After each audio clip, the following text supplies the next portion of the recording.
and welcome to Friday's general chit chat tea break talk, which we thought we'd do. So we're going to try and start a series of videos on a Friday where we sit and have a cup of tea at tea break, talk about the camper vans, what vans we've had in this week, and obviously what we've done that might be a little bit different. So I hope we've got enough to do every Friday, but we'll see how it goes. And if there's anything specific that you're thinking of for a camper van and you'd like to know a little bit more, then why don't you just pop a comment below and we'll see if we can cover it for you.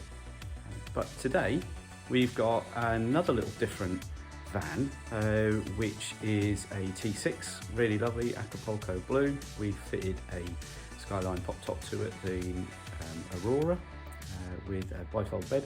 And we've done a conversion on the inside in your usual sort of style. So your galley kitchen and rock and roll bed, but a little bit different. So this has got a rib 130, so a little bit wider, and of course gives you a bit more sleeping space, and it's got 3 seat belts. So let's go in and have a look and see what it's like on the inside.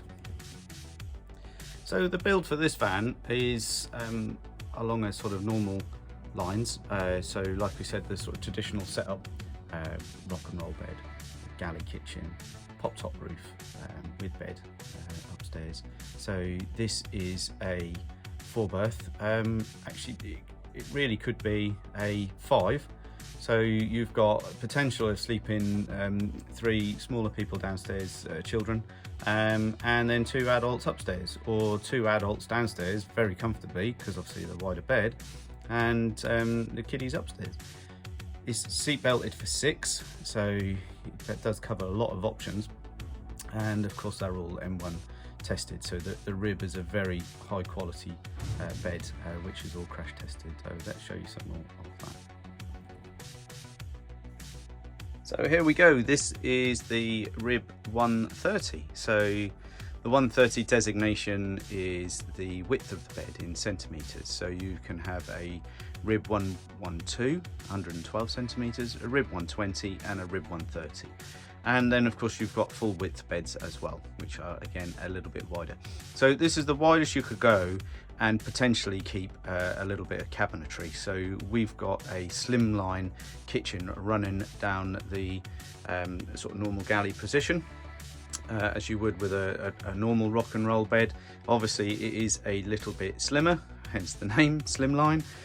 But yeah, so effectively nice wide seat for 3 adults. You can all be belted in. They're obviously M1 crash tested. So yeah, really nice bed, nice and wide. So let's get into the cabinets. What we fitted into this van and what we have in terms of sort of power and going into it.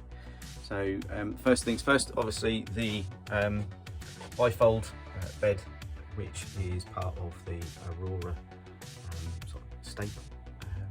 This one we fitted with oak paneling to match the worktops and details that are in the furniture. So it's lovely. Yeah, what a super thing that this is. Has the cover panel on it as well, which if we flip around, you should be able to see.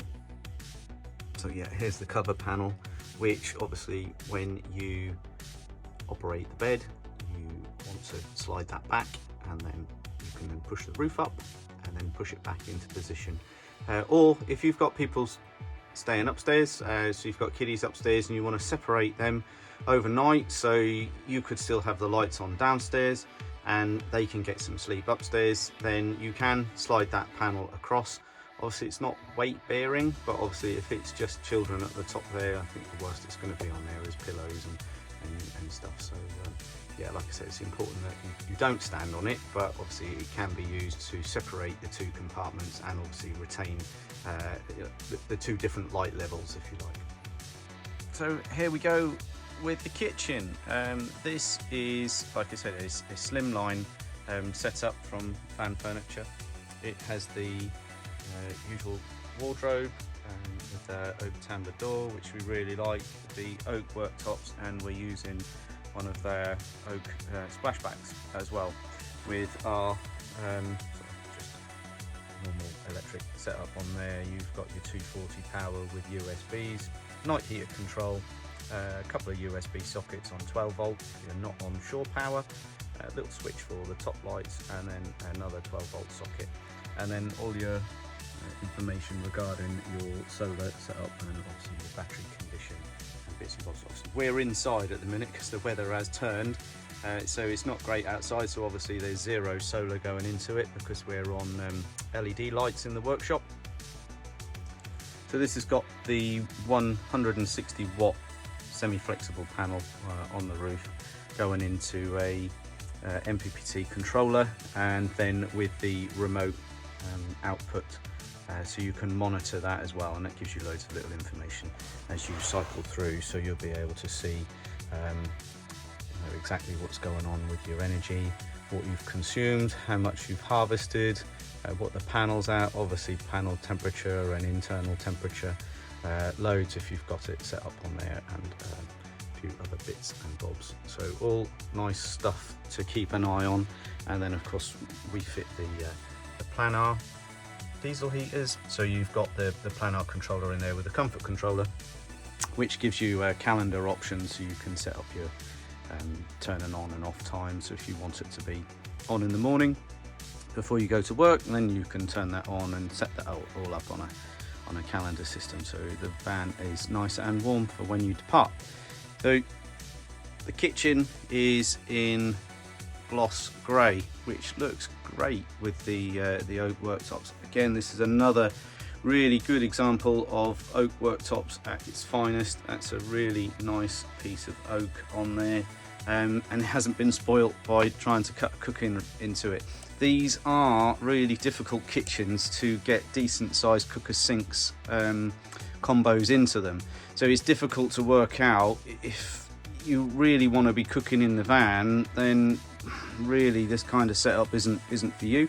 I would suggest this is more of a cooking the awning, which most people seem to be doing now. We've got really good awnings that will sit outside the van, and you can have some really cool cooking equipment. We've got a gas powered Ridge Monkey barbecue that just heats up almost instantly. You can also put coals in it as well, so you can have a barbecue outside or a gas barbecue. It's so easy, and with all the little portable cookers, there's no real reason to be inside the van making loads of smell and mess. So these are great. You can put a single burner hob in there with the tiny sink options. I think Dometic do one, but again, you're sort of crowded into a space that you may not necessarily want to use for that. So but what I would always recommend in a camper van is you need a decent fridge. Our go-to fridge is obviously the CRX50. We've added some oak panel detail to this one. It's a really great size fridge, freezer compartment in there, loads of storage, little crisper drawer for your salads and bits and bobs, multiple positions to put the shelves, and your little extras on the side there. Big enough for decent quantity of milk and all your other bits, or more importantly maybe I should say beer, but for me it's tea. So yeah, as to carry plenty of milk, and yeah, keep us in tea for the weekend. So that's that with a swivel seat gives you a really nice, decent, big space for chilling out. Let's turn the bed into a bed and look at the space that's available on the 130. So here we are, the Rib 130. It is a wider bed than a normal 3/4, so you are impacting on the size of the width of what you could have in your cabinetry, so you are going to reduce that. Everything in a camper van is always about compromise. You're in quite a small space to start with, and you're trying to maximise that. We really like the idea of the 130 because it does give you a lot more space for sleeping. Obviously sleep's really important. You need a good night's sleep to then get up the following day to go out and explore and do everything that you need to be doing well rested. So it's a great idea having the biggest bed you can in the van. So we've always been a fan of like the U-shaped setup and other systems that make the most of the space, so you can have a good seating arrangement and then a really big bed. So this makes really great use of a seat belted system. So if you need seat belts, then a rock and roll bed is really the only way that you should be traveling. There are other things on the market which we've looked at, and we don't think they're that great, to be honest. They put the passengers really close to the rear of the van, whereas a rock and roll bed, you have got that zone at the back of the van where if anything were to happen, that you've got that little bit of a gap between your passengers and the very rear part of the van. So we still believe if you need a seat belted system, that, you know, a rock and roll bed is the way forwards. Obviously, if you don't need seat belts, there are a lot of other things to consider. But this is a lovely wide bed that you still retain a reasonable kitchen and good cabinets, places to store all your stuff. It is nice, and it looks really lovely as well. And you know, that's an important consideration. You know, when you open the van and you look inside, this is a really lovely high quality kitchen in a beautiful gloss grey colour, which looks really sleek, really modern. You know, like your high-end kitchens that you would expect in your house. And we're moving that into the van, you know, so these really lovely oak worktops with all the storage still available to you. Lovely, great big cubby hole that goes right the way down to the bottom there. That's really lovely. You've obviously got your tambour door access into your wardrobe, other access panels in there, two main doors in the cabinet with a shelf, so you can put lots of stuff into there, and of course enough room to then put your fridge at the front of the van, or front of the furniture if you like, in front of the bed, so you can get a decent size CRX50 in there, and a little cubby door above it for storage. And once you've turned your swivel round inside your van, then you have really opened up this space. It is a nice place to be. So really inviting, lovely materials, so it looks really high end. And coupled with the nice 130, it's hopefully going to give you a really decent night's sleep as well, a comfortable night. So yeah, this is an option worth considering if you need a seat belted system.